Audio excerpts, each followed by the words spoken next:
படைக்கும் உயிர்களை படைக்கும் கடவுளுக்கு இணையானவன் தான் பயிர்களை படைக்கும் என் விவசாயி. கடவுளுக்கு நிகராக துதிக்கப்பட வேண்டிய விவசாயி நம் நாட்டில் மதிக்கப்படுவது கூட கிடையாது.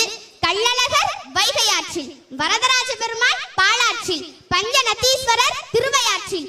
ஆனால் பாலாய் போன விவசாயி மட்டும் நட்டாற்றில். நான் ஒன்று சொல்லட்டுமா?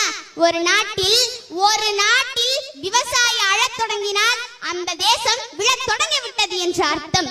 ஒரு கார் தயாரிக்கும் நிறுவனம் இன்னொரு கார் தயாரிக்கும் நிறுவனத்திடம் போய் கார் வாங்குவதற்கு வரிசையில் இருப்பதில்லை. ஒரு சைக்கிள் தயாரிக்கும் நிறுவனம் இன்னொரு சைக்கிள் தயாரிக்கும் நிறுவனத்திடம் போய் சைக்கிள் வாங்குவதற்கு வரிசையில் இருப்பதில்லை. ஒரு சட்டை தயாரிக்கும் நிறுவனம் இன்னொரு சட்டை தயாரிக்கும் நிறுவனத்திடம் போய் சட்டை வாங்குவதற்கு வரிசையில் இருப்பதில்லை.